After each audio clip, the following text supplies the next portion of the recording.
குரு வணக்கங்கள். வாழ்க வளமுடன். உலகெங்கிலும் இருக்கக்கூடிய நெக்ஸ்ட் நேயர்களுக்கு எனது அன்பு வணக்கங்கள்.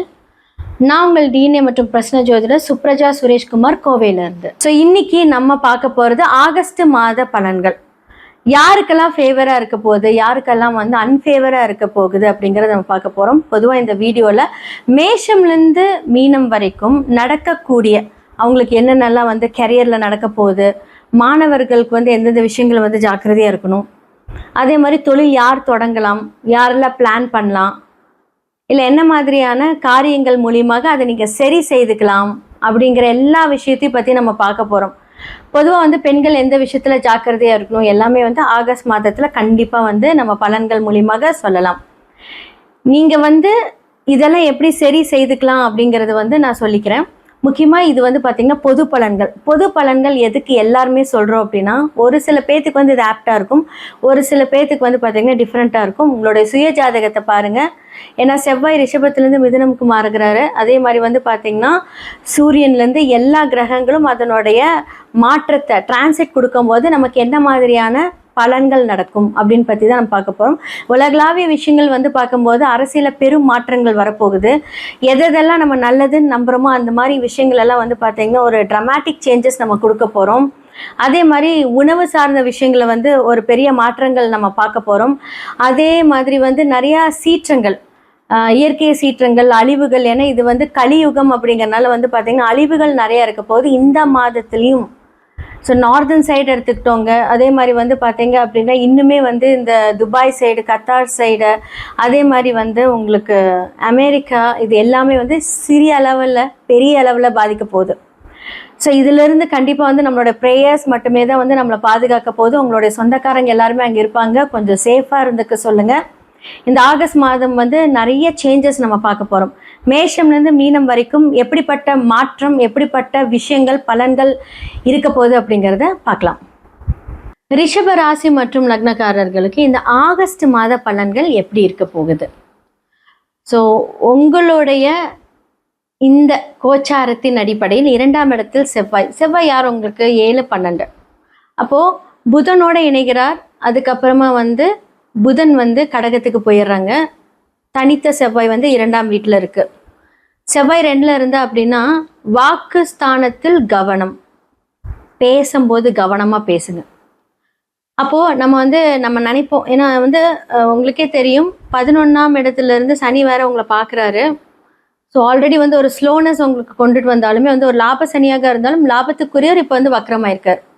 அப்போ வருமான ஸ்தானத்தை நம்ம ஏதாவது கொஞ்சம் ஓவர் திங்கிங், ஏன்னா புதன் கொஞ்சம் செவ்வாயோடு இருக்கும்போது என்ன அப்படின்னா புத்திசாலித்தனமாக பேசுகிறோன்னு நினச்சி சில விஷயங்களை நீங்கள் ஸ்ட்ராங்காக பேசுவீங்க. அதனால சில பிரச்சனைகள், நம்ம எதிர்பார்க்கக்கூடிய விஷயங்கள் நம்ம பேசும்போது அது தடைப்பட்டு போகுது. அப்படிங்கிற பட்சத்தில் நம்ம பேசாமல் இருக்கிறது நல்லது.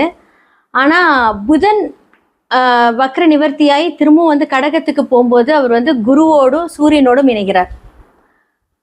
அப்போ உங்களுக்கு யார் அப்படின்னா சுகஸ்தானாதிபதியான சூரியன். அப்போ அவர் கடகத்துல போய் உட்காந்து இனிவெல்லாம் பார்க்கும்போது என்னாகும் அப்படின்னா ஒரு விரயங்கள், பேச்சினால் சில பிரச்சனைகள். அப்போ நீங்க பேசும்போது பார்த்து பேசுங்க. உங்களுடைய மேனேஜ்மெண்ட் சைடா இருக்கட்டும். ஏன்னா 12ஆம் இடத்துக்குரிய செவ்வாய் 2ஆம் வீட்டில் இருக்கும்போது சுப விரயங்கள், இல்லை குடும்பத்துக்கான விரயங்கள், இல்லை நீங்களே ஏதாவது பேசி வம்பு வழியை இழுத்து அதற்கான ஒரு விரயங்கள். 7ஆம் இடம் அப்படின்னு சொல்லக்கூடிய உங்களுடைய மனைவி, உங்களுடைய பார்ட்னர்ஸ் 2ஆம் இடத்துக்கு வரும்போது அவங்க புதனோடு இணையும் போது சில டெக்னிக்கலான ஒரு கொஸ்டின்ஸ் உங்களை கேட்கறது. நீங்கள் ஒன்றுமே பண்ணியிருப்பீங்க, இல்லை ஏதாவது ஒன்று பண்ணியிருப்பீங்க அப்படின்னா அது என்ன ஆகும் அப்படின்னா அதை பற்றின ஒரு டெக்னிக்கல் கொஸ்டின்ஸ் உங்ககிட்ட வரும்.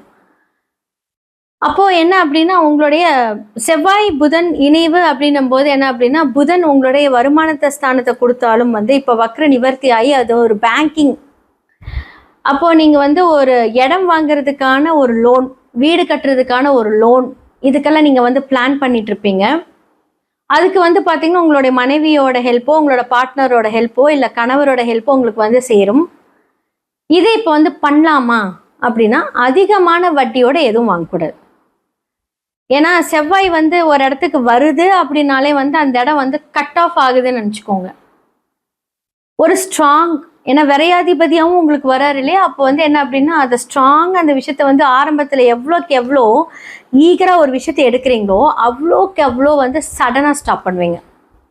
அப்போ இதனால சில பேர் வந்து பாதிக்கப்படுவாங்க அப்படின்னு நான் சொல்கிறேன். அப்போ எடுக்கிற முடிவுகள் நீங்கள் வந்து கொஞ்சம் பார்த்துடுங்க. பேங்கிங் விஷயங்கள் வரும்போது நீங்கள் கொஞ்சம் யாருக்குமே, நீங்கள் யாருக்காவது சைன் போட போகிறீங்க, ரொம்ப தெரிஞ்சவங்க, ரொம்ப ஃப்ரெண்ட், இவங்களுக்காக நான் என்ன வேணாலும் பண்ணுவேன் அப்படிங்கும்போது அவங்களே உங்களுக்கு எதிரி ஆகக்கூடிய வாய்ப்புகள் வருது. அப்போ 2ஆம் இடம் அப்படின்னு சொல்லக்கூடிய இடத்துல செவ்வாய் தனித்து, அதாவது புதன் மாறினதுக்கு அப்புறமா தனித்து இயங்கக்கூடிய செவ்வாய் இன்னுமே கொஞ்சம் கொஞ்சம் ஸ்ட்ராங்காக இருக்கும். அப்போது குடும்பத்துக்கான சில விஷயங்கள் வந்து படபடப்பாக ஸ்பீடாக எடுக்கக்கூடிய விஷயங்கள் வரும். சின்ஸ் அவரோட புதன் வீட்டில் இருக்கும்போது என்ன அப்படின்னா, நீங்கள் வந்து யோசிக்கிறது கரெக்ட் அப்படின்னு அதையவே வந்து யோசிக்க வைக்கும், பண்ண வைக்கும். அப்போ வந்து என்னாகும் அப்படின்னா அதற்கான செலவுகள் ஜாஸ்தியாகும். அப்போது வந்து உங்களுக்கு 4க்குரிய சூரியன் 3ஆம் இடத்துல இருக்கும்போது என்ன அப்படின்னா, மேனேஜ்மெண்ட் சைடில் மறைமுக எதிரிகள் உங்களுக்காக வந்து வெயிட் பண்ணிருப்பாங்கன்னு அர்த்தம். இப்போ நீங்கள் ஒர்க்குக்கு போகிறீங்க அப்படின்னா, ஸோ அவங்க எதிரிகள். ஏன்னா லக்னாதிபதியும் 6க்குரியவரும் 5ஆம் இடத்தில் நீசமாகிறார் சுக்கிரன். அப்போ வந்து என்ன அப்படின்னா, நீங்களே ஒரு விஷயத்தை தேடி தேடி போகிற மாதிரி இருக்கும்.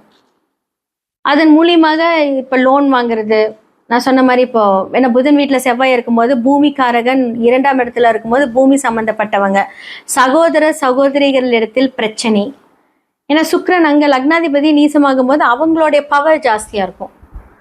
அப்போ இந்த மாதிரியான ஒரு விஷயங்களை நீங்கள் கொஞ்சம் இது பண்ணுங்கள். அதே மாதிரி வந்து கேதுவோட வந்து உங்களுக்கு அடுத்ததை வந்து சூரியன் இணைவார். அப்போது கொஞ்சம் என்ன சொல்கிறது, அந்த ட்ரமாட்டிக் சேஞ்ச் அந்த 17ஆம் தேதிக்கு அப்புறம் வந்து பார்த்தீங்கன்னா சூரியன் வந்து எங்கே பண்ணுவார், கேதுவோட இணைவர். அப்போ 4ஆம் இடத்துல கேது சூரியன் இருக்கும்போது கொஞ்சம் தூக்கம் கெடும். ஸோ ஃபஸ்ட்டு 15 டேஸ் வந்து பார்த்தீங்க அப்படின்னா ஓகே, கொஞ்சம் நார்மலாக ஏதாவது ஒன்று சமாளிப்பாங்க. ஆனால் ஆகஸ்ட் மிட்ல வந்து பார்த்தீங்க அப்படின்னா அதுவே உங்களுக்கு வந்து ஒரு ஸ்ட்ரெஸ் ஆகிடும். யாரெல்லாம் மறைஞ்சு உங்களுக்கு வந்து எதிரியாக இருந்தாங்க அவங்களால முன்னாடி வந்து நான் தாப்பா உனக்கு இதை பண்ணேன், நீ ஒழுங்காரு, நீ இதை பண்ண அதை பண்ண அப்படின்ட்டு ஸ்ட்ரெயிட் ஃபார்வர்டாக அவங்க கிட்ட வந்து பேச வந்துடுவாங்க. ஸோ நல்ல விஷயங்கள் குரு 3ஆம் இடத்துல இருக்கு, மறைந்தாலும் வந்து பார்த்தீங்கன்னா உச்சமாக இருக்கிறது. ஸோ உங்களுக்கு வந்து 8க்குரியவர் மறையிறது நல்லது. அதே மாதிரி 11க்குரியவர் வந்து பார்த்தீங்கன்னா மறையலாமான்னு கேட்டால் நோ. அப்போ என்ன ஆகும் அப்படின்னா இந்த காலகட்டத்தில் ஹெவியாக ஹார்ட் ஒர்க் பண்ணுவீங்கன்னா அந்த இடத்துல வந்து பார்த்தீங்கன்னா வக்ர சனியும் இருக்கிறார். அப்போ 9, 10க்குரியவர் வந்து வக்ரமாகிறாரு அப்படிங்கிறது வந்து நல்ல விஷயமாகவே எடுத்துக்கொள்ளலாமா அப்படின்னு கேட்டால் அவங்களோட சப்போர்ட்டும் இல்லை.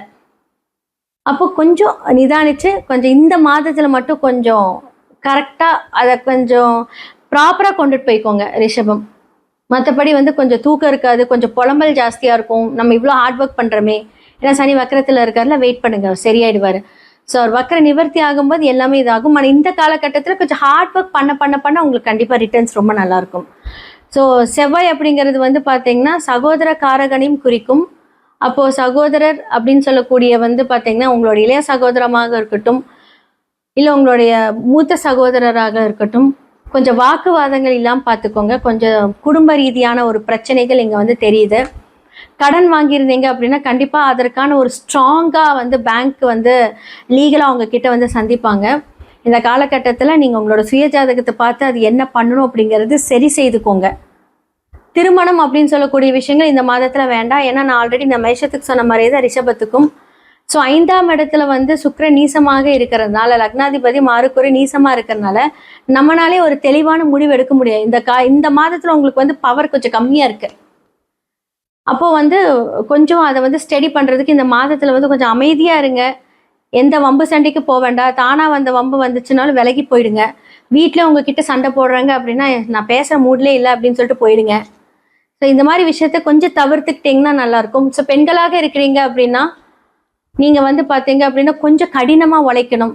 ஸோ பிஸ்னஸ் விமனாக இருக்கீங்க அப்படின்னா தூக்கம் கெடும். பிள்ளைகளால் வந்து பார்த்தீங்க அப்படின்னா சில தொந்தரவுகள் ஏற்படும். ஏன்னா 5ஆம் இடம் இல்லையா. ஸோ குலதெய்வத்துக்கெல்லாம் நீங்கள் போகிறீங்க அப்படின்னா இந்த மாதத்தை கொஞ்சம் நீங்கள் விட்டுருங்க. ஏன்னா வந்து குலதெய்வமே ஆன்சர் பண்ண முடியாத இடத்துல இருக்காங்க. அப்போ இந்த மாதத்தில் வந்து பார்த்தீங்கன்னா கொஞ்சம் நமக்கு வந்து இது வேணும் அது வேணும்னு எதுவும் யோசிக்காமல் கொஞ்சம் அமைதியாக இருந்துட்டு அடுத்த மாதத்தில் நீங்கள் கொஞ்சம் பிளான் பண்ணீங்க அப்படின்னா கொஞ்சம் நல்லாயிருக்கும்.